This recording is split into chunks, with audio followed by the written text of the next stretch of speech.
اصلاحی خاندان ایک عظیم موضوع ہے۔ خاندان کو دنیا کا معاملہ نہ سمجھیے،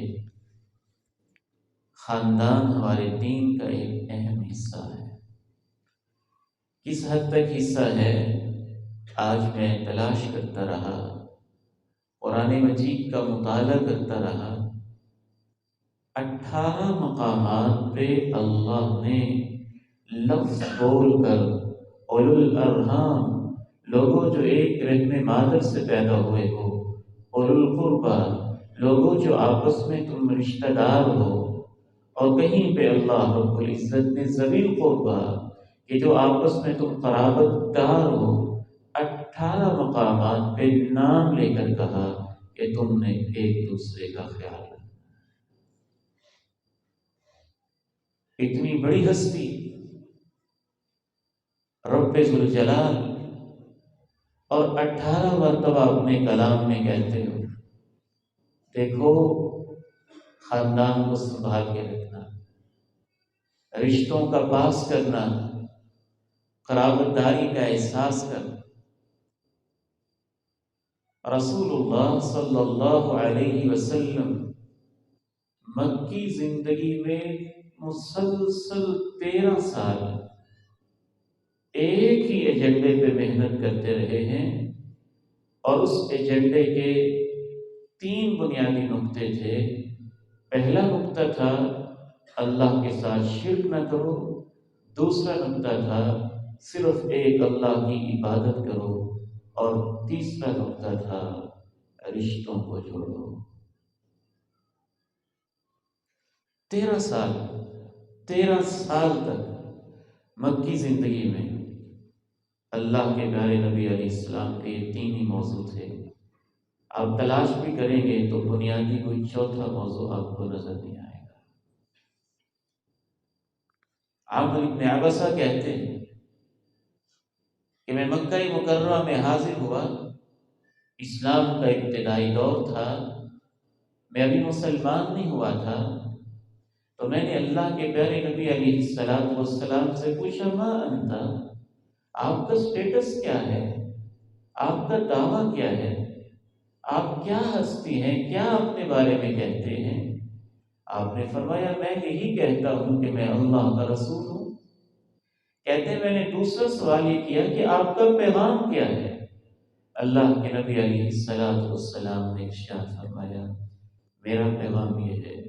بتوں کو توڑ کر اللہ کی عبادت کرو اور رشتوں کو جوڑتے رہو۔ قرآن مجید میں بھی اللہ نے یہی ترتیب بیان کی، وَاعْبُدُوا اللَّهَ وَلَا تُشْرِكُوا بِهِ شَيْئًا وَبِالْوَالِدَيْنِ إِحْسَانًا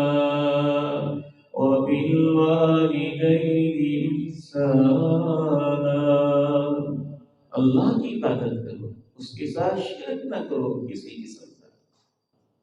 اور والدین کے ساتھ اچھا سے۔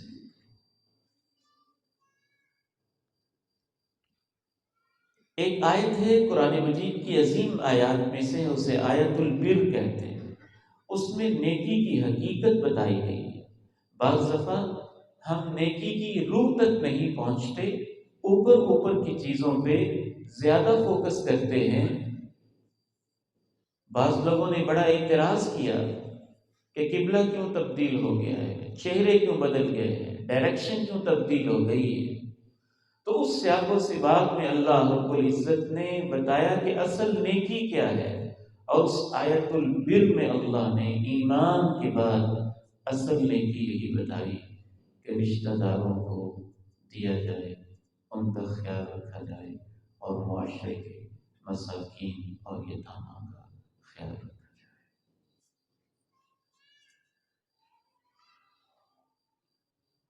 نبی کریم صلی اللہ علیہ وسلم نے جب ابھی نبوت کا منصب آپ کو باقاعدہ اس کا اعلان نہیں ہوا تھا، اس وقت بھی مکہ مکرمہ میں، اقبال میں یہ موبائل سے آواز آ رہی ہے، اس کو چیک کریں۔ مکہ مکرمہ میں نبی کریم صلی اللہ علیہ وسلم نے اپنی زندگی کا جو مشن بنایا ہوا تھا، اس میں سب سے پہلا مشن یہ تھا کہ آپ خاندانوں کو جوڑ دیتے۔ آپ جانتے ہیں حضرت خدیجہ رضی اللہ تعالی عنہا نے جب آپ کو دلاسا دیا، گھبراہٹ کے عالم میں آپ تشریف لائے، تو حضرت خدیجہ نے یہی کہا تھا، کلا واللہ لا یخزیک اللہ ابدا انک لتصل الرحم وتحمل الکل وتكسب المعدوم وتعین علی نوائب الحق۔ اللہ کی قسم ہے اے میرے سرتاج، اللہ آپ کو کبھی تنہا نہیں چھوڑے گا، اس لیے کہ آپ رشتوں کو جوڑتے ہیں، بوجھ اٹھا لیتے ہیں، نایاب چیز کما کر لوگوں کو دے دیتے ہیں، غریبوں کو کما کر دے دیتے ہیں، حق کی راہوں میں آپ لوگوں کے مددگار بنتے ہیں، اس لیے مجھے اللہ کی قسم ہے کہ اللہ آپ کو کبھی تنہا نہیں چھوڑے گا۔ آپ مدینہ منورہ تشریف لے گئے۔ جناب عبداللہ ابن سلام کہتے ہیں، میری بڑی خواہش تھی کہ مسلمانوں کا پیغمبر آ رہا ہے، میں سنوں خطاب کیا کرتا ہے، پیغام کیا دیتا ہے۔ ابھی یہودی تھے، یہودیوں کے عالم تھے۔ کہتے ہیں پورا مدینہ پلٹ پڑا اور میں نے بغور سنا تو اللہ کے پیارے نبی علیہ السلام نے، مسلمانوں کے پیغمبر نے مدینہ کے اجتماع سے تشریف آوری کے بعد جو سب سے پہلا خطاب کیا وہ یہ تھا، افشوا السلام واطعموا الطعام وصلوا الارحام وصلوا باللیل والناس نیام تدخلوا الجنة بسلام۔ سلام کو عام کر دو، کھانے کھلاؤ، رشتوں کو جوڑو، رات کی تنہائیوں میں اپنے رب سے باتیں کرو، تم سیدھے ہی جنت میں چلے جاؤ۔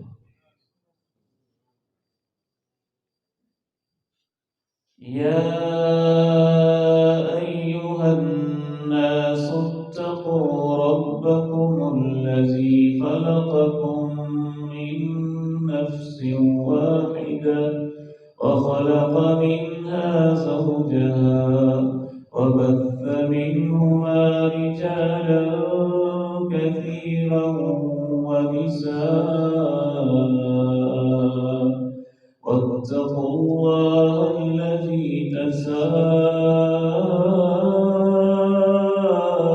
تساءلون به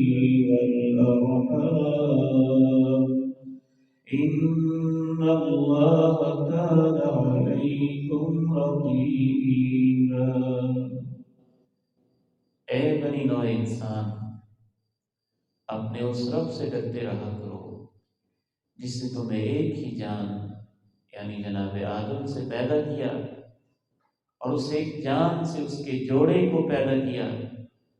پھر ان دونوں سے مرد و عورت کے سلسلے کو زمین میں پھیلا دیا۔ اللہ سے ڈرتے رہا کرو جس کا واسطہ دے کے تم ایک دوسرے سے سوال کرتے ہو، اور رشتوں کے معاملے میں خصوصاً اللہ سے ڈرتے رہا کرو۔ یقین مانو کہ اللہ ہر وقت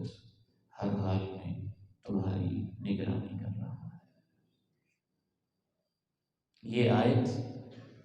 اللہ کے پیارے نبی علیہ السلام اپنے ہر خطبے میں پڑھتے تھے۔ شاید ہی کوئی ایسا خطبہ جمعہ ہوگا جس میں اللہ کے پیارے نبی علیہ السلام نے یہ آیت نہ پڑھی ہو۔ خطبہ حاجہ میں بھی یہ آیت پڑھتے تھے، خطبہ نکاح کے اندر بھی یہ آیت پڑھتے تھے، عیدین کے خطبات میں بھی یہ آیت پڑھتے تھے۔ اس آیت کا اسلوب بڑا گہرا ہے، دوبارہ ذرا اس کو سماعت کریں اور اس کے ترجمے پر غور کریں۔ یا ایھا الناس اتقوا ربکم الذی خلقکم من نفس واحدة وخلق منها زوجها منهما رجالا كثيرا ونساء واتقوا الله الذي تساءلون به والأرحام إن الله كان عليكم رقيبا. اللہ سے ڈر جاؤ جس کا تم ایک دوسرے کو واسطہ دیتے ہو، اور دیکھنا خبردار رشتوں کے معاملے میں بالخصوص اللہ سے ڈرتے رہو، یقین مانو کہ اللہ تو ہر لمحے تمہاری نگرانی کر رہا ہے۔ قرآن ہے نا، اس کا اپنا ہی اسلوب ہے اور اپنا ہی انداز ہے، اہل ایمان کے رونگٹے کھڑے کر دیتا ہے، ان کے ضمیروں کو رب کا قرآن جھنجھوڑ دیتا ہے۔ تو اسے رب جلیل کا کلام عظیم سمجھتا ہے، وہ غور و فکر کے بغیر نہیں رہ سکتا۔ رشتوں ناتوں کے معاملے میں ایک اہم بات یہ بھی ذہن میں رکھیے، دین اسلام کی جتنی بھی تعلیمات ہیں، سب تعلیمات کے 5 بنیادی مقصد ہیں۔ جو بھی حکم ہے اس کو کوئی مقصد ہے، ان 5 مقاصد میں سے ایک مقصد یہ بھی ہے جانوں کی حفاظت ہو، ایک مقصد یہ بھی ہے مال کی حفاظت ہو، ایک مقصد یہ بھی ہے کہ دین کی حفاظت ہو، ایک مقصد یہ ہے عزت کی حفاظت ہو، اور ایک اہم مقصد یہ ہے کہ خاندان کی نسب کی حفاظت ہو۔ نکاح کے سارے مسائل اس لیے ہیں، اور قرآن مجید نے جتنی تفصیل کے ساتھ نکاح کے، طلاق کے اور وراثت کے مسائل بتائے ہیں،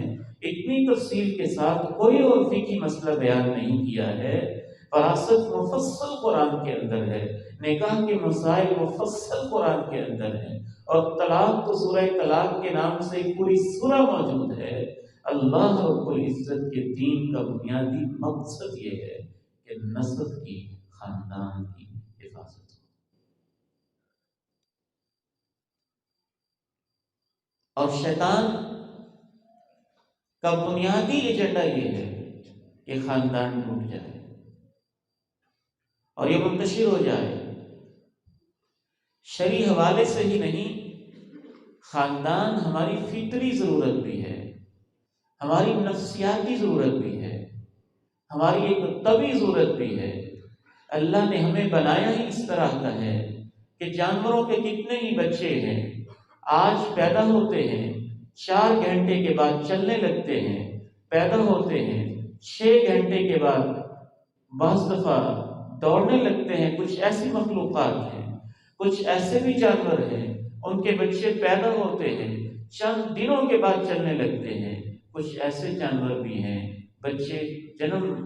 لیتے ہیں اور چند ہفتوں کے بعد دوڑنے لگتے ہیں۔ انسان واحد ایسی مخلوق ہے جو سب سے نازک ہے، سب سے کمزور بھی ہے، اور اس کی گروتھ کا پروسیس سب سے لمبا بھی ہے۔ مہینوں میں کہیں بیٹھنا آتا ہے اس کو، 2 سال تک چلنے کو سیکھنے میں لگ جاتے ہیں، 14-15 سال تک اس کو مسلسل نگرانی کی ایک خاندان کی ضرورت ہوتی ہے، ایک ماں کی ممتا کی، باپ کی شفقتوں کی، بہنوں کی لوریاں کی، بھائیوں کی محبتیں انسان کی طبعی اور فطری ضرورت ہے۔ اگر انسان کو یہ نہ ملے، نہ اس کی خوشیاں پوری ہوتی ہیں، نہ اس کی غمیاں پوری طرح سے اس میں اس کو کوئی دلاسا اور حوصلہ دینے والا ہوتا ہے۔ خوشی کے اندر ماں باپ نہ ہوں تو انسان پوری طرح تسکین محسوس نہیں کرتا ہے، بھائی بہن نہ ہوں تو ایک کمی محسوس کرتا رہتا ہے۔ غم کا مارا انسان، اگر اس کو ماں پیار دینے والی ہو، باپ تھپکی دینے والا ہو، بھائی ڈھارس بندھانے والا ہو، بہنیں ساتھ کھڑی ہونے والی ہو، تو پہاڑ جیسے غم ریزے کی طرح لگنے لگتے ہیں، اور اگر انہی غموں کے اندر انسان تنہا ہو تو وہ اندر سے ٹوٹ جاتا ہے، بکھر جاتا ہے، چھوٹے چھوٹے غم اسے پہاڑوں میں سے۔ ہم تو خاندان کے بغیر اچھی طرح مر نہیں سکتے۔ ابا جی رحمہ اللہ فرمایا کرتے تھے، بیٹا جو بھی آپ کے تعلقات ہوں اور جہاں بھی آپ گھوم پھر لیں، اور میں اپنے نوجوان بیٹوں سے کہتا ہوں، سوشل میڈیا کی پوری دنیا آپ فتح کر لیں اور آپ کروڑوں کے فالوورز لے لیں اور ملینز کے سبسکرائبرز لے لیں، اور آپ اس سوشل میڈیا کے جن کے پیچھے اپنی زندگی برباد کرتے ہیں، لیکن آپ کی لاش کو کوئی رشتہ دار نہیں سنبھالے گا، اور آپ کی چارپائی کو گندہ رشتہ دار ہی دیں گے، اور آپ کو لہد کے اندر اتارنے والے بھی رشتہ دار ہی ہوں گے، اور بیماری کے اندر ساتھ دینے والے بھی رشتہ دار ہی ہوں گے۔ خاندان ہماری طبی اور فطری اور نفسیاتی ضرورت بھی ہے، اور یاد رکھیے ہم نے ابھی ترقی کا شاید سفر شروع کیا ہے، اور جس کو ہم ترقی سمجھ رہے ہیں، ٹیکنالوجی، فیس بک، واٹس ایپ، یوٹیوب، ٹک ٹاک، اور یہ پوری کی پوری ایک چکا چوند سے بھری ہوئی مصنوعی ایک دنیا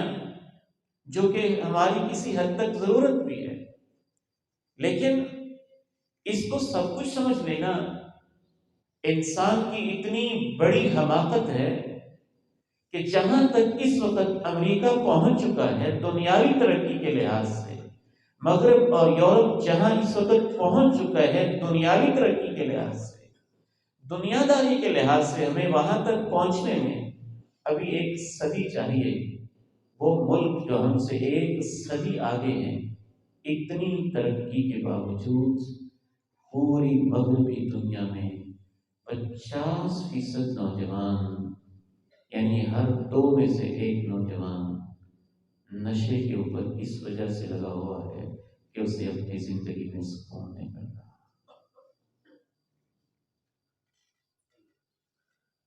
خودکشی کا رجحان اپنی آخری حدوں کو چھو رہا ہے اس مغربی دنیا میں جس کو ہم ترقی یافتہ سمجھتے ہیں۔ امریکہ کا کوئی ایسا گھر نہیں ہے جس کے اندر ایک کتا نہ پالا جاتا ہو، اور بعض امریکن عورتیں یہاں تک کہتے سنائی دیتی ہیں کہ شوہروں سے تو کتے زیادہ وفادار ہیں۔ یہ اس دنیا کا حال ہے جس کی طرف ہم بھاگ رہے ہیں، اور جن کے پاس خاندانی نظام نہیں ہے۔ ترقی تو سب کچھ ہے، انسان کا اندر اس وقت تک پرسکون نہیں ہوگا جب تک اس کے پاس 2 چیزیں نہ ہوں گی۔ ایک چیز ہے عرش والے رب کا تعلق، اللہ کا ذکر، اللہ کی یاد، اللہ کی محبت، اللہ کا جلال، اللہ کی مہر و وفا، اللہ سے تعلق، اور دوسری چیز ہے خاندان سے اچھا تعلق۔ زمین پر یہ چیز ہو کہ خاندان سے اچھا تعلق ہو اور عرش والے رب کے ساتھ تعلق ہو، تو اس کو ایک وقت کا کھانا نہ بھی ملے تو اس کی زندگی پرسکون ہوگی۔ اگر سب کچھ ہو اور یہ 2 چیزیں اس کے پاس نہ ہو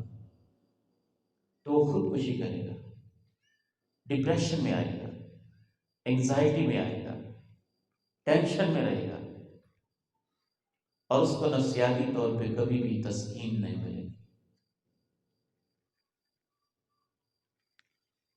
رسول اللہ صلی اللہ علیہ وسلم نے اسی لیے رشتوں ناتوں کے حوالے سے وہ باتیں کہی ہیں کہ انسان حیران اور ششدر رہ جاتا ہے۔ چند ایک باتیں سنا کے ہم اپنے آخری حصے کی طرف پھر بڑھیں گے۔ آپ علیہ الصلوۃ والسلام نے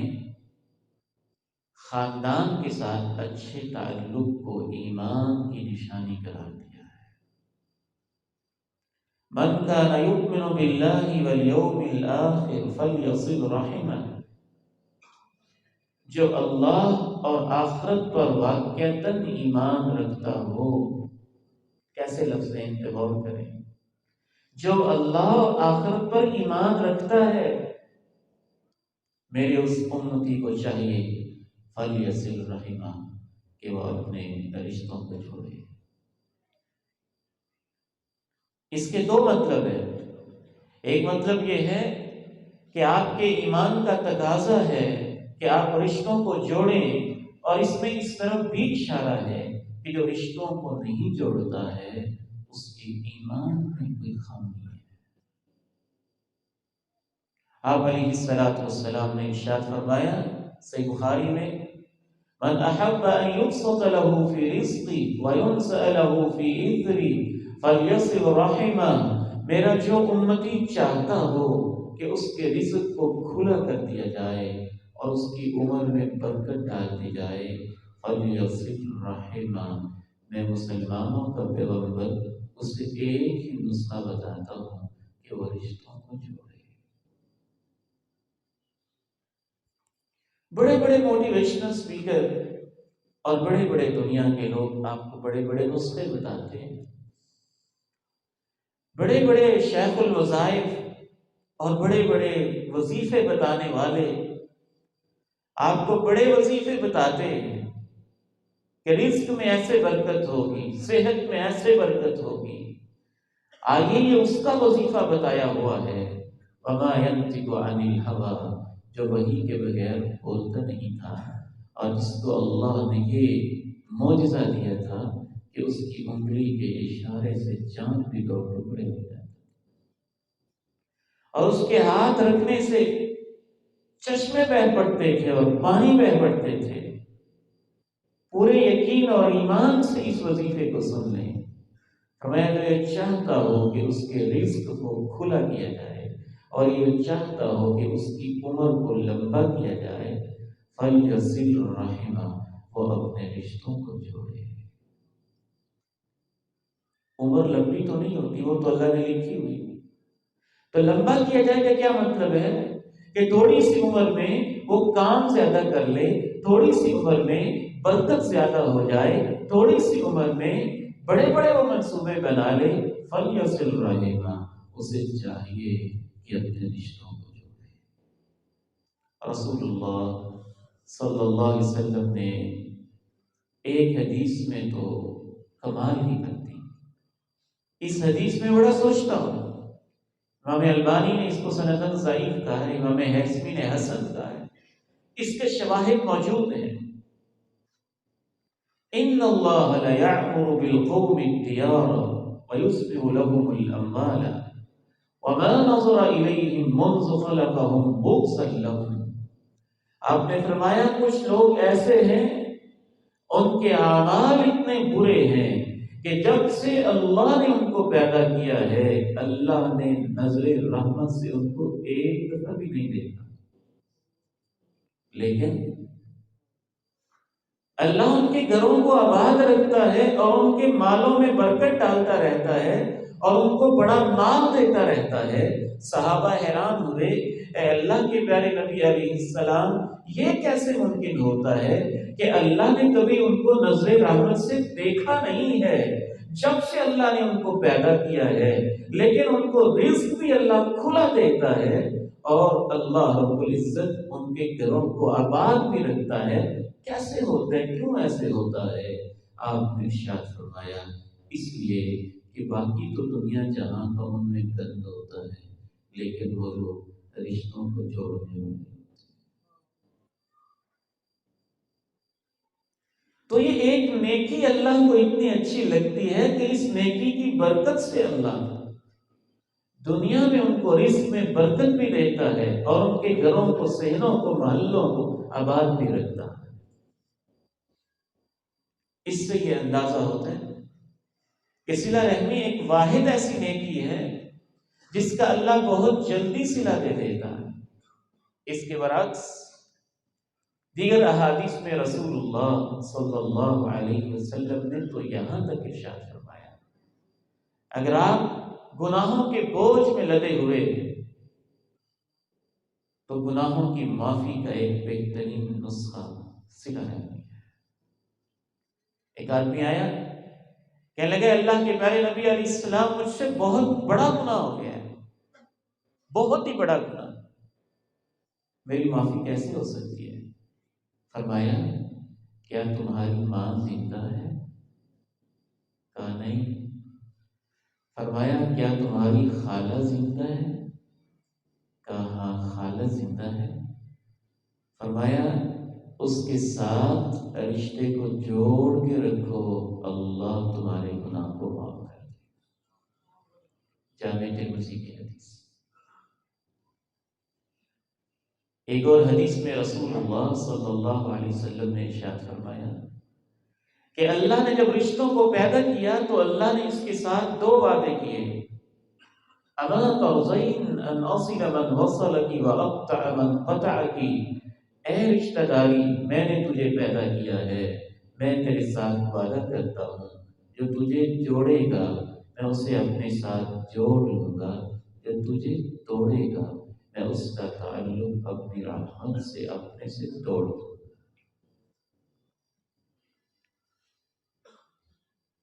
رشتہ کو توڑ دینا کتنا بڑا جرم ہے،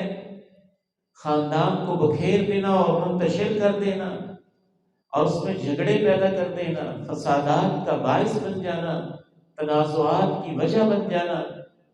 رسول اللہ صلی اللہ علیہ وسلم نے ارشاد فرمایا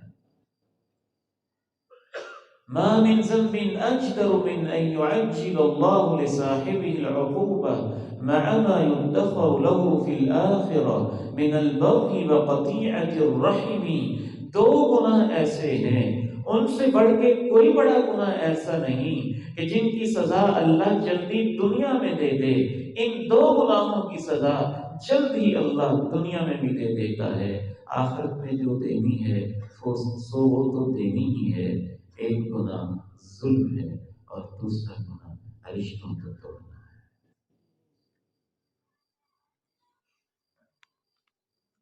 رسول اللہ صلی اللہ علیہ وسلم نے ارشاد فرمایا تعرض الاعمال كل عشية يوم الخميس ليلة الجمعة، ہفتہ بار جو اعمال ہیں جمعرات کو آخری دن کے پہر میں اللہ کے پاس اعمال پیش کیے جاتے ہیں، نمازیں، روزے، حج، زکوٰۃ، عمرہ، ہفتہ بار جو اس نے ویکلی اعمال کیے ہیں جمعرات کو پیش کیے جاتے ہیں۔ اللہ کے پیارے نبی علیہ السلام ارشاد فرماتے ہیں فلا يقبل عمل قاطع رحم، رشتے کو توڑنے والے کا کوئی عمل قبول نہیں ہے۔ رسول اللہ صلی اللہ علیہ وسلم نے ارشاد فرمایا لا يدخل الجنة قاطع رحم، جو رشتے کو توڑنے والا انسان ہے وہ اللہ کی جنتوں میں داخل ہونے کے لائق نہیں۔ ان سب کا خلاصہ اللہ نے قرآن میں بیان کیا فَهَلْ عَسَيْتُمْ إِن تَوَلَّيْتُمْ أَن تُفْسِدُوا فِي الْأَرْضِ وَتُقَطِّعُوا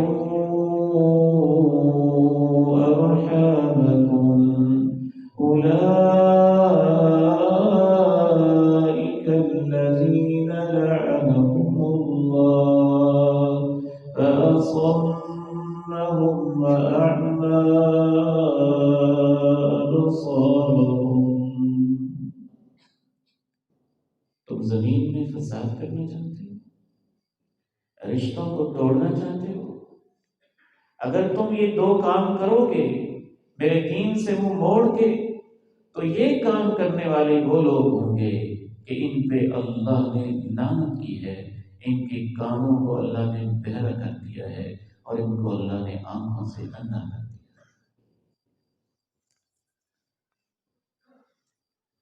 آخر میں سب سے اہم حصے کی طرف ہم بڑھتے ہیں۔ اتنی اہمیت کے باوجود رشتے ٹوٹ کیوں جاتے ہیں، بکھر کے ہو جاتے ہیں، اور خاندانوں میں اختلافات، تنازعات، لڑائیاں اور جھگڑے کیوں کھڑے ہو جاتے ہیں اور ان کا حل کیا ہے؟ انسان کی زندگی میں وہ وقت کیوں آ جاتا ہے کہ جن بھائیوں کے بغیر وہ اپنی زندگی کو ادھوری سمجھتا تھا، ناقص سمجھتا تھا، جن کے بغیر وہ جینا نہیں چاہتا تھا، آج ان کے ساتھ جینا مشکل لگنے لگتا ہے۔ جو بہنیں اس کو لوریاں دیتی تھیں اور جن کو دیکھ کر وہ سکون پاتا تھا، آج ان کے چہرے کو دیکھ کر وہ چڑھنے کیوں لگتا ہے اور اس کے اندر غصیلا پن کیوں آ جاتا ہے؟ بہت ساری وجوہات ہیں۔ اس کی سب سے پہلی اور اہم ترین وجہ یہ ہے، ہم آپس میں مختلف ہیں، ہماری سوچیں مختلف ہیں، ہمارے مزاج مختلف ہیں، ہمارے رویے مختلف ہیں، ہمارے انداز مختلف ہیں، ہماری عادات مختلف ہیں، ہمارے طریقے مختلف ہیں، بالکل ایسے ہی جیسے ہماری شکلیں مختلف ہیں اور ہماری پسند مختلف ہے۔ یہاں مائیں بہنیں بھی تشریف فرما ہیں، بیٹیاں بھی تشریف فرما ہیں، بزرگ اور بھائی بھی تشریف فرما ہیں۔ ایک گھر کے اندر 5-6 افراد رہتے ہیں تو کوئی کہتا ہے کہ مجھے کریلا پسند ہے، کوئی کہتا ہے مجھے بھنڈی پسند ہے، کوئی کہتا ہے مجھے کڑی پسند ہے، کوئی کہتا ہے مجھے گوشت پسند ہے۔ یعنی ہماری پسند مختلف ہے، مزاج مختلف ہے، عادات مختلف ہے۔ بہت ممکن ہے کہ بعض دفعہ ایک شخص کو ایک چیز پسند ہو اور دوسرے شخص کو اتنی ہی ناپسند ہو۔ ایک شخص ایک چیز کو بہت زیادہ چاہتا ہو اور دوسرا اس سے اتنی ہی نفرت رکھتا ہو۔ یہ اللہ نے ہمارے مزاج خود بنائے ہیں، اس میں اللہ کی حکمت ہے، کیونکہ اللہ انسان کو ترقی دینا چاہتا ہے، اللہ انسان کو عروج دینا چاہتا ہے۔ اللہ تعالیٰ انسان کی فطرت میں ورائٹی اور تنوع رکھنا چاہتا ہے، اس لیے اللہ نے انسانوں کو ایسے بنایا۔ بھیڑیں تو ایسے نہیں ہوتی، بکرے تو ایسے نہیں ہوتے، گھوڑے تو ایسے نہیں ہوتے، چارہ کھاتے ہیں تو سارے کھاتے ہیں، درندے گوشت کھاتے ہیں تو سارے کھاتے ہیں۔ اگر ہم بھیڑوں جیسے، جانوروں جیسے ہوتے تو تب ہماری اپنی کوئی پسند، ہمارا اپنا کوئی ویژن، ہمارا اپنا کوئی نقطہ نظر نہ ہوتا۔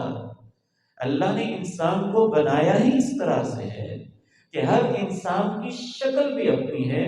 ہر انسان کی آواز بھی اپنی ہے،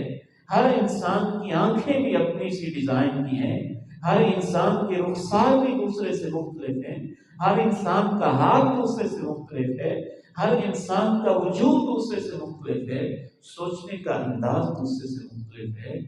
وجہ یہاں سے شروع ہوتی ہے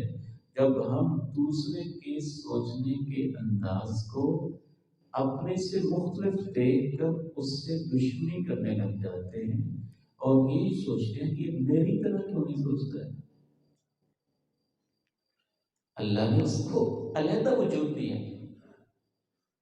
اللہ نے اس کو علیحدہ شخصیت دی ہے، اللہ نے اس کو علیحدہ عقل دی ہے، اللہ نے اس کو علیحدہ سوچ دی ہے۔ تو اختلاف میں حسن ہے۔ اس اختلاف کو جب ہم مخالفت بنا لیتے، اس اختلاف کو جب ہم دشمنی بنا لیتے،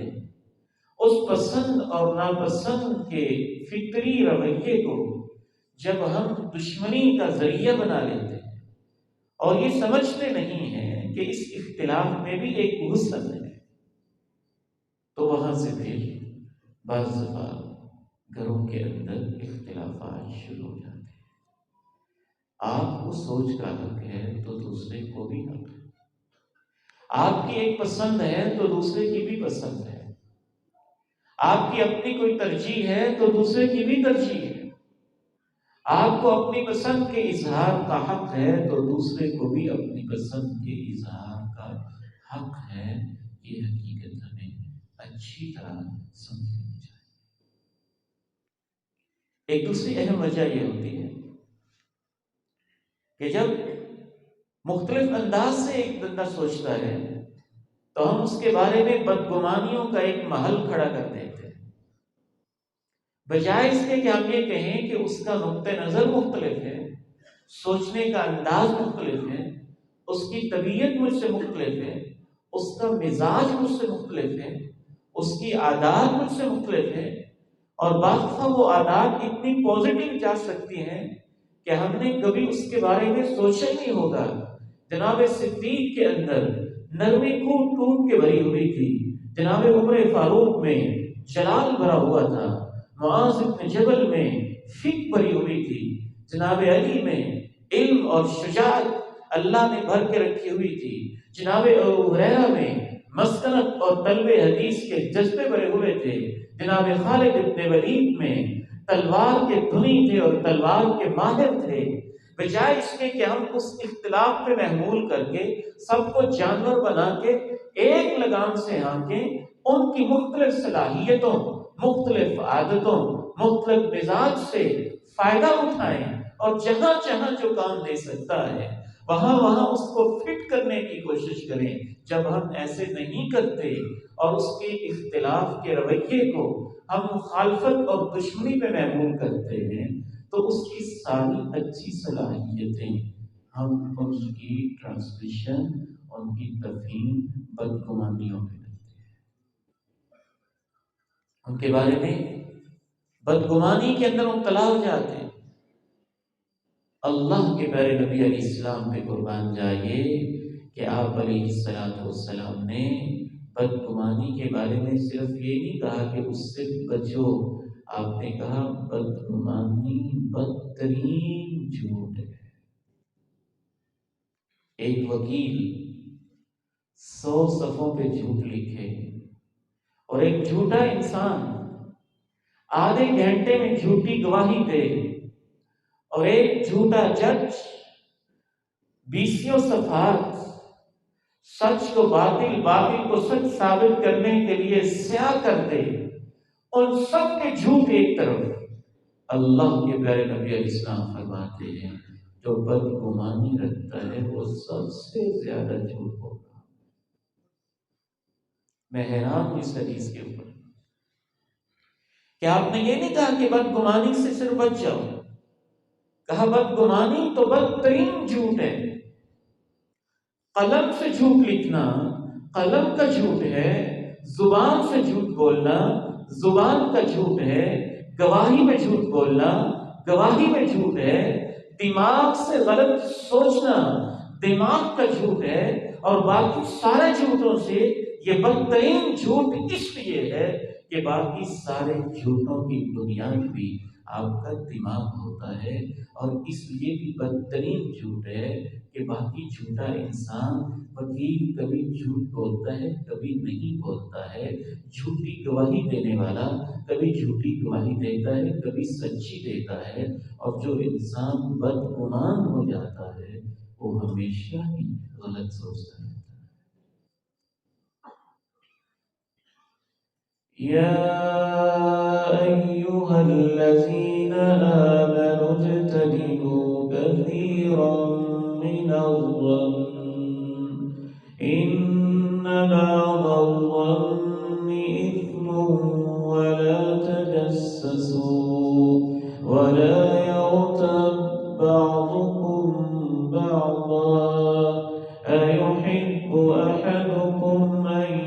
يأكل لحم أخيه ميتا فكرهتموه واتقوا الله إن الله تواب رحيم.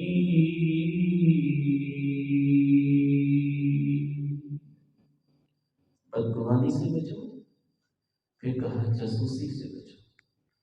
بدگمانی کے بعد پھر ہم ٹو لگانا شروع کر دیتے ہیں، اور اس کے لیے معصوم بچے گھروں میں استعمال ہوتے ہیں، معصوم بچیاں استعمال ہوتی ہیں۔ میری مائیں، بہنیں، بیٹیاں کان کھول کر سن لیں اور توجہ سے سن لیں۔ جب آپ اپنے کسی بیٹے سے یہ کہتے ہیں کہ بیٹا ذرا دیکھ کے آؤ پڑوس میں کیا ہو رہا ہے، فلاں کیا کر رہی ہے، فلاں کیا کر رہا ہے، جب آپ بیٹی کو یہ کہتی ہیں کہ بیٹی ذرا دیکھ کے آؤ وہ کیا باتیں کر رہے ہیں، کیا باتیں کر رہی ہیں، نہ صرف یہ کہ آپ جاسوسی کا کبیرہ گناہ کر رہی ہوتی ہیں، بلکہ یہ اتنا بدترین گناہ ہوتا ہے کہ آپ ہمیشہ کے لیے اس بچے اور بچی کا مستقبل بھی تباہ کر کے اس کی تربیت کو بھی برباد کر رہی ہوتی ہے۔ جاسوسی نہ کرو۔ پھر تیسرا سٹیپ ہوتا ہے غیبت، چغلیاں۔ میں یہاں پر پھر خصوصاً کہنا چاہوں گا اپنی ماؤں، بہنوں اور بیٹیوں سے بڑے ہی ادب کے ساتھ، دن بھر کا تھکا ہارا ایک مرد گھر میں آتا ہے اور اس کی اہلیہ یا اس کی بیٹی یا اس کی بہن یا اس کی ماں ساس بہو کے خلاف، بہو اپنی ساس کے خلاف، نند بھاوج کے خلاف اور بھاوج اپنی نند کے خلاف جب غیبت کی پٹاری کھول کے یوں بیٹھ جاتی ہے تو اس غیبت سے پھر بھائیوں کے آپس میں، بہنوں کے آپس میں، عزیزوں کے آپس میں وہ اختلافات اور وہ دراریں پڑتی ہیں جو پھر کبھی نہیں ملتی ہے۔ اس لیے اللہ نے ان تین چیزوں سے اکٹھے ہی منع کیا کہ نہ بدگمانی کرو، نہ جاسوسی کرو اور نہ ہی غیبت کرو۔ جس طرح ایک جادوگر کا جادو کرنا اثر کرتا ہے حالانکہ وہ کفر ہوتا ہے، ہمارے علماء کہتے تھے کہ غیبت بھی جادو کی ایک قسم ہے، یہ جادو کی طرح اثر کرتی ہے، کبیرہ گناہ ہے۔ خاندانی اختلافات کی ایک تیسری اہم ترین وجہ یہ ہوتی ہے کہ ہم معاملات کی تحقیق کرنے کی بجائے اپنی طرف سے ہی مفروضے کھڑے کرتے رہتے ہیں۔ بھائی تو ہے، آپ اس سے مل کے پوچھ لیں، بہن ہی تو ہے، اس سے میٹنگ کر لیں، بیٹا بیٹی ہی تو ہے، اس کے ساتھ ایک نشست کر لیں، اپنے ہی تو ہیں، پاس بیٹھ کے پوچھ لیں کہ اس بارے میں کیا ہوا ہے، حقیقت کیا ہے، مسئلہ کیا ہے۔ اللہ تعالیٰ نے قرآن مجید میں یہ واضح ہدایت دی، یا ایھا الذین آمنوا، اے ایمان والو اگر تمہارے پاس کوئی فاسق خبر لے کے آئے فتبینوا، تو اس کی تحقیق کرو، ان تصیبوا قوما بجہالہ فتصبحوا علی ما فعلتم نادمین، کہیں ایسے نہ ہو کہ اپنی نادانی کی وجہ سے خواہ کسی قوم پہ حملہ کر بیٹھو، پھر تمہیں ندامت اٹھانی پڑے، پھر تمہیں پشیمانی اٹھانی پڑے۔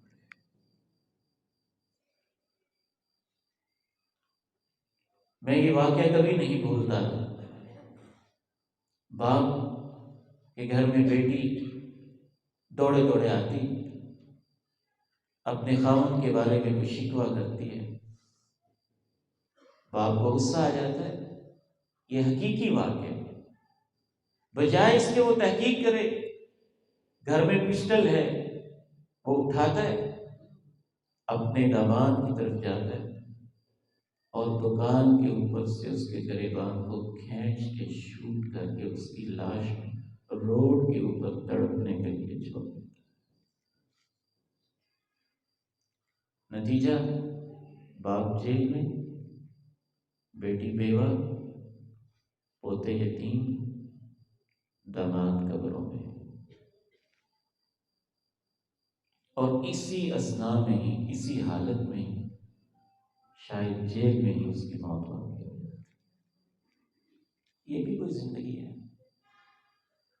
آپ بیٹھے معاملات کو حل کرنے کی کوشش کریں، سمجھنے کی کوشش کریں، اور یہاں میں ہمارے ایک پیارے بھائی نے بہت خوبصورت تجویز دی کہ ہم بجائے اس کے تو اس کو ایک پروگرام رکھیں اور بس چلے جائیں گے، ٹھیک ہے جی لوگ بڑے تھے، حاضری بڑی تھی، یہ ہو گیا تھا، وہ ہو گیا تھا۔ ہم پریکٹیکلی کچھ کریں۔ یہاں آپ لوگ بیٹھے ہیں، بہت سارے معاملات میں یہ ہوتا ہے کہ ایسے لوگ تو موجود ہوتے ہیں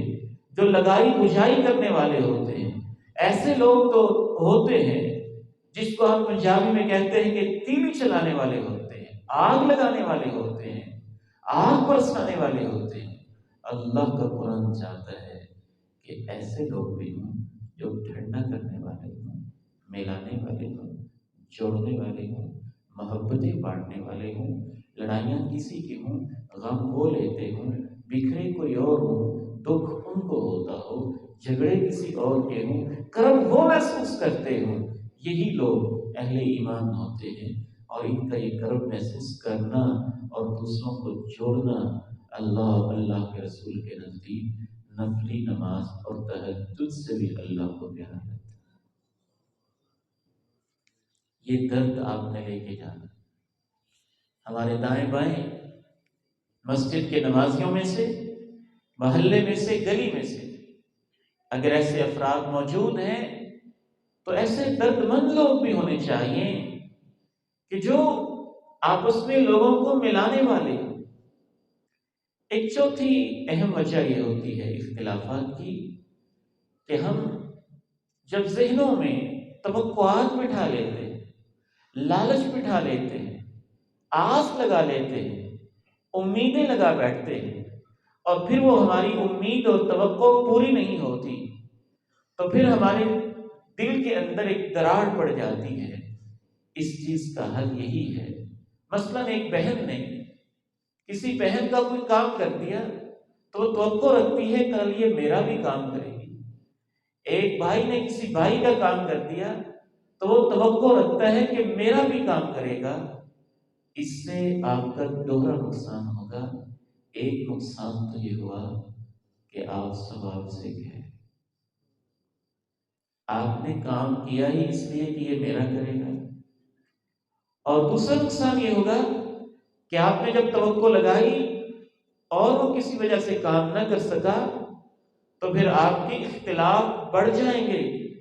شرعی لحاظ سے اس کا ایک ہی حل ہے، بھائی کے کام آئیں، بہن کے کام آئیں، رشتہ داروں کے کام آئیں، اور ان چھوٹے چھوٹے لوگوں سے توقع رکھنے کی بجائے عرش والے رب سے توقع، یا اللہ تیرے لیے کیا، تیری رضا چاہیے، تجھ سے اجر چاہیے، تجھ سے ثواب چاہیے۔ ثواب بھی پکا ہو جائے گا، توقع تو آپ نے رکھی نہیں، اگر آپ کو کام پڑ ہی گیا، اس نے کر بھی دیا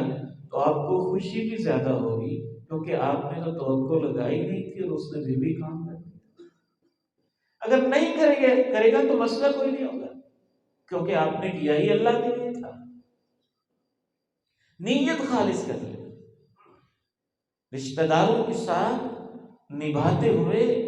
سہتے ہوئے ان کی کڑوی کسیلی باتیں، یا ان کے ساتھ تعامل کرتے ہوئے صرف اللہ سے امید لگائیں۔ اللہ کے نبی علیہ السلام نے کمال حکمت کی بات کہی ہے، آپ نے ارشاد فرمایا سب سے افضل صدقہ وہ ہوتا ہے جو انسان اپنے اس رشتہ دار کو دیتا ہے جو رشتہ دار اس کے بارے میں بغض رکھتا ہے۔ یعنی آپ کا ایک ایسا رشتہ دار ہے جو آپ سے بغض رکھتا ہے اور آپ اس کو غریب سمجھ کے کسی ذریعے سے صدقہ پہنچا دیتے ہیں، تو اللہ کے پیارے نبی علیہ السلام کا فیصلہ ہے کہ وہ سب سے افضل صدقہ ہوتا ہے، اس لیے کہ وہاں اس رشتہ دار سے کوئی توقع نہیں ہوتی اور نیت صرف اللہ کو راضی کرنے کی وجہ اسے سب سے افضل صدقہ آپ نے کہا۔ ایک پانچویں وجہ یہ ہوتی ہے خاندانوں کے اندر اختلافات کی، چھوٹی چھوٹی ضرورت کی چیزیں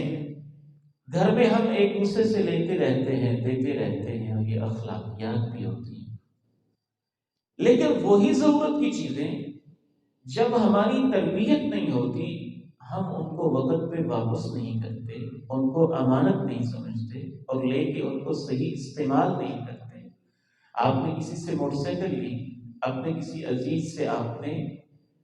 کوئی بڑی چیز لے لی، یا اپنے عزیز سے آپ نے کوئی سوئی دھاگا ہی ان کے لے لیا، کوئی چھوٹا سا نیل کٹر لے لیا، ایک گلاس لے لیا، میری کسی بہن نے چھلنی لے لی، پرات لے لی، کوئی ایک پلیٹ لے لی، ایک کٹوری لے لی، چھوٹا سا برتن لے لیا، جگ لے لیا،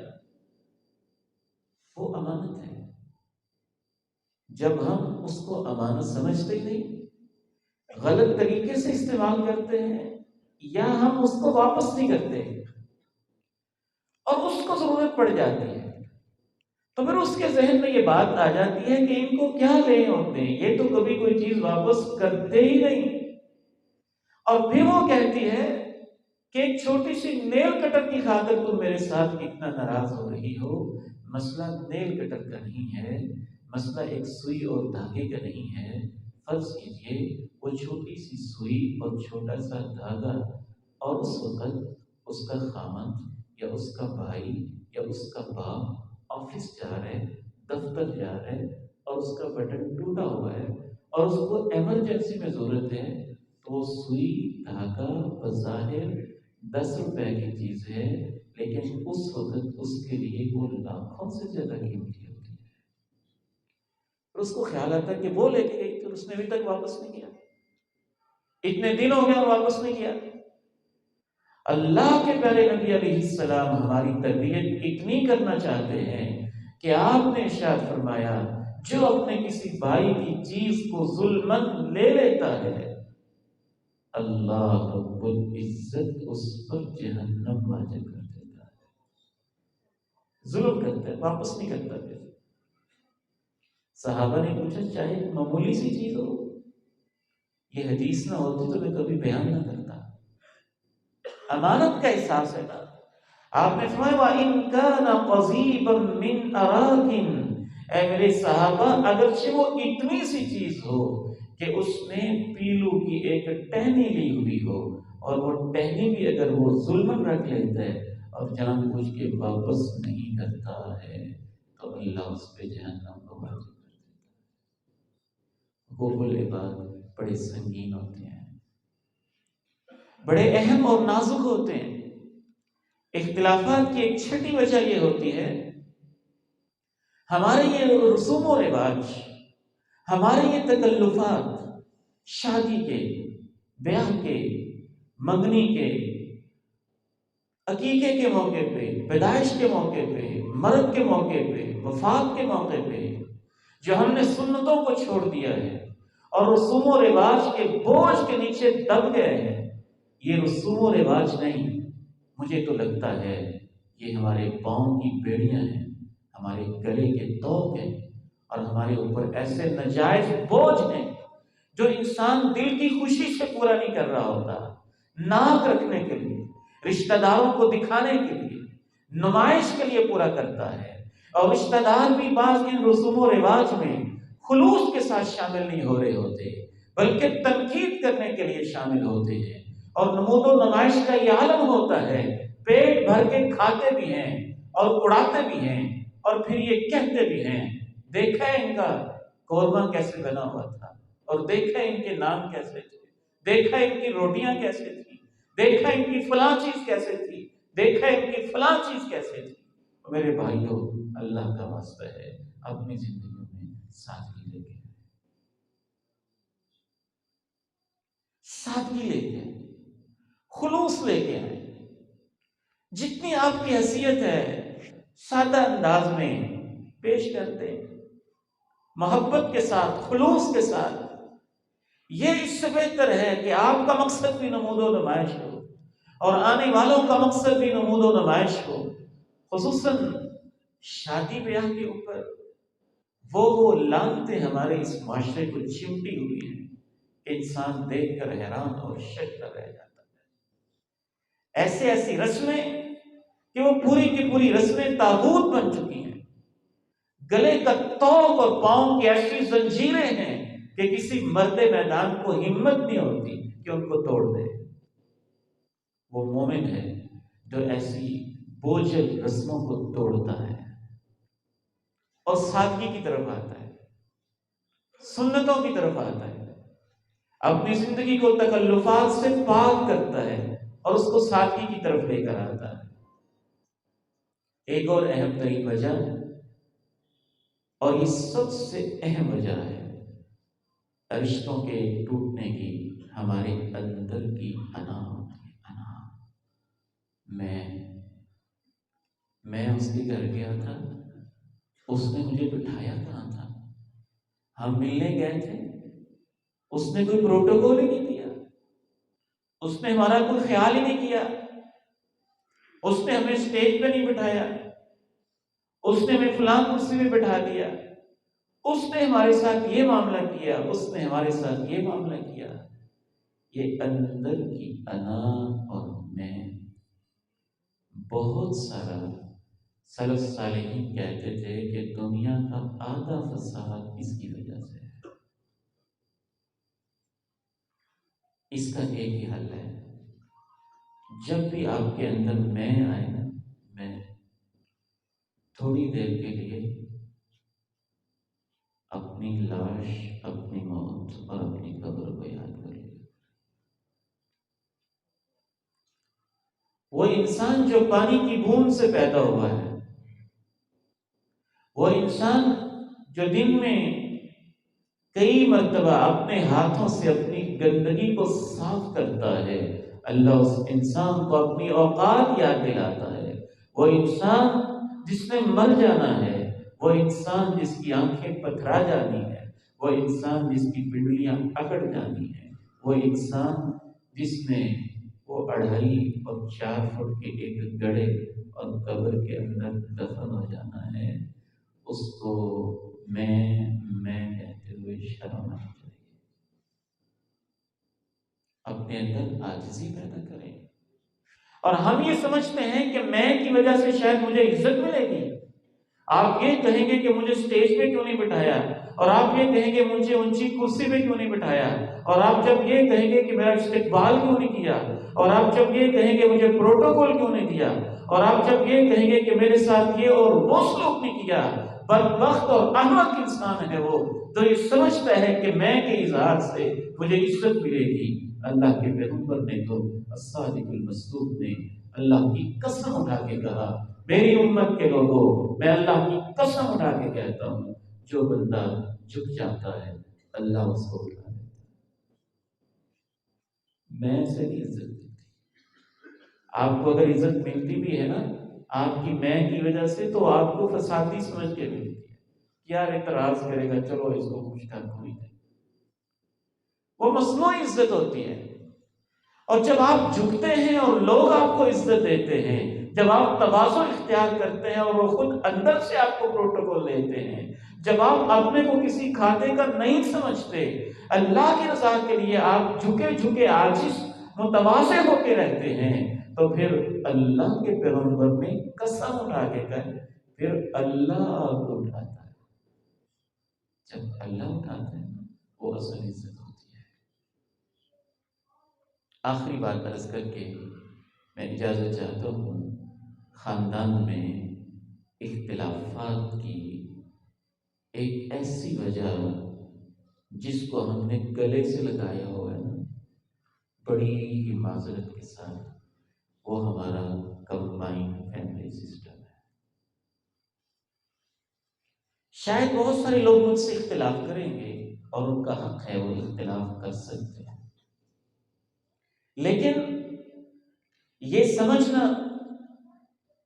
کہ سب کو ہر صورت میں اکٹھے رہنا چاہیے، ساری بہویں اکٹھی ہوں، سارے بھائی اکٹھے ہوں، جیسے ہم کہتے ہیں ایک ویڑا ہو، ایک صحن میں ہوں، ایک گھر میں ہوں، معاف کیجیے گا، اور پھر اس کو یہ سمجھنا کہ یہی اسلام ہے۔ ہم نے تو بڑا اسلام پڑھا ہے، ہمیں تو یہ سمجھ نہیں آیا، ہمیں تو یہ سمجھ میں آیا ہے کہ یہ ہماری ہندوستانی ثقافت ہے، ہمارا انڈین کلچر ہے، ہمارا سب کانٹیننٹ کا ایک کلچر ہے۔ ہاں، اگر اکٹھے رہتے ہوں محبت کے ساتھ، اگر اکٹھے رہتے ہوں خوش دلی کے ساتھ، اگر اکٹھے رہتے ہوں پیار کے ساتھ، اگر اکٹھے رہتے ہوں اعلیٰ ظرفی کے ساتھ، اگر اکٹھے رہتے ہوں الفت اور چاہت کے ساتھ، تو اچھی بات ہے، اجتماعیت میں برکت ہے۔ لیکن لوگوں کو دکھانے کے لیے اکٹھے رہتے ہوں اور اندر ہر روز لڑائی ہوتی ہو، لوگوں کو دکھانے کے لیے کہتے ہوں کہ ہمارا کھانا اکٹھا بنتا ہے، اور پھر چوری چھپی ہر کچھ اپنی اپنی چیزیں علیحدہ لا کے دوسروں سے چھپا کے کھاتا ہو، تو اس اکٹھے رہنے میں برکت نہیں ہے، پھر علیحدگی میں برکت۔ اپنی اپنی ذمہ داری اٹھائیں۔ بعض دفعہ اکٹھے رہنے میں سب سے زیادہ نقصان اس شخص کا ہوتا ہے جو سب سے زیادہ محنت بیچارہ کر رہا ہوتا ہے، اور سب سے زیادہ فائدے میں وہ ہوتا ہے جو سب سے زیادہ نکھٹ اور نکما ہوتا ہے۔ اور دوسرے بھائی یہ سمجھتے ہوئے بھی کہ یہ ہمارے اوپر ایک ناجائز بوجھ ہے، وہ بھی اس کا بوجھ اٹھاتے رہتے ہیں اور وہ بھی اس سے ناجائز فائدہ اٹھاتا رہتا ہے۔ یاد رکھیے گا، میں یہ نہیں کہتا کہ فوراً علیحدہ ہو جائیں، لیکن میں یہ ضرور کہتا ہوں کہ یہ سمجھنا کہ ہر صورت میں اکٹھے رہنا ہے، چاہے روزانہ لڑائی ہوتے رہے، ہر صورت میں اکٹھے رہنا ہے، چاہے گھریلو سیاست بھی ہوتے رہے، ہر صورت میں اکٹھے رہنا ہے، چاہے اندر ہی اندر بغض بھی ہوتا رہے، ہر صورت میں اکٹھے رہنا ہے، چاہے اندر سے ایک دوسرے سے حسد اور کینہ بھی بڑھتے رہے۔ یہ کوئی سمجھداری کی بات نہیں۔ اور پھر اکٹھے رہنے کا جو ہمارا انداز ہے، اس میں تو بعض ایسی صورتیں بھی ہیں جو غیر شرعی ہیں، کہ پردہ نہیں ہوگا، سب گل مل کے رہیں گے، سب کو ایک دوسرے کے پاس آنے جانے کی اجازت ہوگی۔ سورہ نور میں جو ایک دوسرے کے پاس جانے کے آداب ہیں، استئذان کہ سگا بھائی بھی ہے تو اس نے اپنے شادی شدہ بھائی کے گھر میں اجازت لے کے آنا ہے، وہ سارے بھی اس سے متاثر اور مجروح ہوتے ہیں۔ پھر ایک اور قباحت اس کے اندر یہ ہوتی ہے کہ جب شروع میں آپ اکٹھے رہتے ہیں اور آپس میں نفرتیں پیدا ہو جاتی ہیں، دل دور ہو جاتے ہیں، سر پٹھول ہو جاتی ہے، پھر 20 سال بعد جب علیحدہ ہو بھی جائیں تو پرانی دشمنیاں دل میں رہتی ہیں جو اکٹھے رہتے ہوئے پیدا ہو گئی تھی، وہ جان نہیں چھوڑتی، وہ ساتھ ساتھ ہی رہتی ہیں۔ ایک اور بدترین قباحت اس نظام کے اندر یہ بھی ہوتی ہے کہ جب ہم اکٹھے رہتے ہیں اور ہمارا کوئی حساب کتاب نہیں ہوتا، کوئی بات کلیئر نہیں ہوتی، ایک بڑا بھائی ہے، اب اس کی عمر 50 سال 45 سال ہو چکی ہے، اور 45 سال سے وہ بھی اسی کاروباری مرکز پہ بیٹھا ہوا ہے، اور ایک سب سے چھوٹا ہے جس کی عمر ابھی 15 سال ہے، وہ 45 سال سے محنت کر رہا ہے، اس کا بھی وہ حصہ ہے، اور یہ 15 سال کا ابھی اس کاروبار میں شامل ہی نہیں ہوا، اس کا بھی وہی حصہ ہے، اور ان کا کلیئر بھی نہیں ہے۔ تو وہ 45 سال والا کہتا ہے میری اتنی محنت، میرا بھی وہ حصہ، وہ چھوٹا کہتا ہے کہ میں بھی آخر برابر کا بیٹا ہوں، میرا بھی وہ حصہ، اس کا کوئی حل ہونا چاہیے۔ پہلے دن ہی سے بیٹے کو کلیئر کریں کہ آپ میرے حکم پر بیٹھے ہوئے، یہ کاروبار مشترکہ ہی ہے۔ پھر وہ اس جذبے سے بیٹھے کہ ٹھیک ہے، میں نے اپنے بھائیوں کی خدمت کرنی، باپ کا حکم ماننا۔ یا اس کی بعض کاروباری خاندان، اعظم مارکیٹ میں جب مجمع پڑھاتا ہوں تو لوگ اس طرح کے مسئلے پوچھتے رہتے ہیں، اور لاہور کی جتنی شیخ فیملیز اور بڑے بڑے کاروباری لوگ ہیں، انہوں نے اس مسئلے کا باقاعدہ حل نکالا ہوا ہے کہ جب بڑا بیٹا دکان پہ بیٹھتا ہے یا کاروبار کو سنبھالتا ہے تو اس کا باپ اس کے ساتھ طے کر لیتا ہے کہ بیٹا آپ ایسے سمجھیں، میں نے باہر سے بھی کسی کو رکھنا تھا، آپ بیٹے ہو کے کاروبار کو سنبھال رہے ہیں، یہ سب کا مشترکہ ہے، جو آپ خدمت کر رہے ہیں ماہانہ آپ کا اتنا معاوضہ علیحدہ ہوگا، آپ اپنی مرضی کے مطابق اس کو استعمال کر سکتے ہیں۔ کلیئر ہو۔ شریعت یہ نہیں کہتے ایسے کریں یا ایسے کریں، شریعت یہ کہتی جو بھی کریں کلیئر کریں۔ اگر بڑا بیٹا خوشی سے بیٹھے اچھی بات ہے، وہ قربانی دے رہے ہیں، اس کا بڑا اجر ہے، بڑا ثواب ہے، لیکن پہلے دن سے اس کو کلیئر ہو کہ میں اللہ کی رضا کے لیے بیٹھا ہوں، باپ کا حکم سمجھ کے بیٹھا ہوں، اپنے چھوٹے بہنوں بھائیوں کی کفالت کرنے بیٹھا ہوں، اس کے لیے اجر بھی ہے، جذبہ بھی اور ہوگا۔ یا وہ کہتا نہیں میں ایسے نہیں بیٹھ سکتا، تو اس کے ساتھ تنخواہ بھی طے ہو سکتی ہے۔ وہ ایسے بھی نہیں کہتا تو آپ اس کے ساتھ پارٹنرشپ بھی ہو سکتی ہے۔ ٹھیک ہے، اتنا حصہ۔ کوئی بھی عمل آپ بنائیں، کوئی بھی شکل بنائیں، لیکن وہ کلیئر ہونی چاہیے۔ جب ہم معاملات کو کلیئرٹی میں نہیں لاتے، شفافیت میں نہیں لاتے، اس کو واضح نہیں کرتے اور باتوں کو گول گول چلاتے رہتے ہیں، تو کب تک چلے گی وہ؟ پھر اس کا نتیجہ یہ ہوتا ہے کہ پھر اختلافات پیدا ہوتے ہیں۔ اللہ تعالیٰ سے دعا ہے کہ یہ جو وجوہات میں نے عرض کی ہیں، ہمیں ان کا اضافہ کرنے کی توفیق عنایت فرمائے۔ ان سب وجوہات کے پیچھے سب سے بڑی وجہ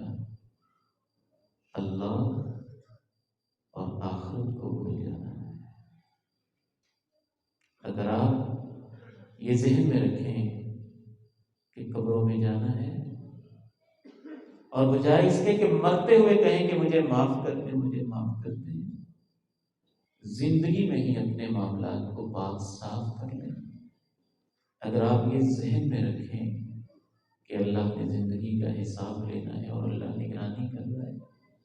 تو بہت سارے اختلافات موقع پر ہی رک جاتے ہیں۔ اللہ تعالیٰ سے دعا ہے ہمارے خاندانوں میں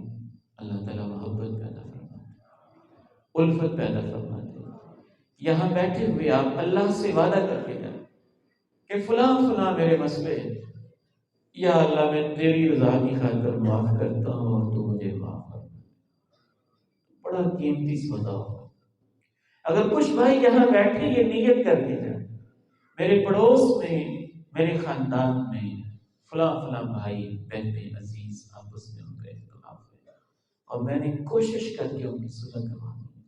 تو یہ بھی بہت خیر کا کام ہوگا۔ اللہ تعالیٰ سے دعا ہے مجھے اور آپ کو عمل کی توفیق عنایت فرمائے۔ ہماری گفتگو انشاءاللہ تعالیٰ انہی موضوعات پہ رہے گی۔ آپ سے استدعا ہے کہ آپ میرے لیے دعا بھی کرتے رہیں، اسی شوق اور محبت کے ساتھ شرکت بھی کرتے رہیں اور دیگر احباب کو دعوت بھی دیتے رہیں، اور خصوصاً یہ دعا بھی کرتے رہیں کہ اس پروگرام کا جو اصل مقصد ہے، خاندانوں میں محبتیں، الفتیں اور چاہتیں، اللہ تعالیٰ وہ ماحول ہمیں دوبارہ نصیب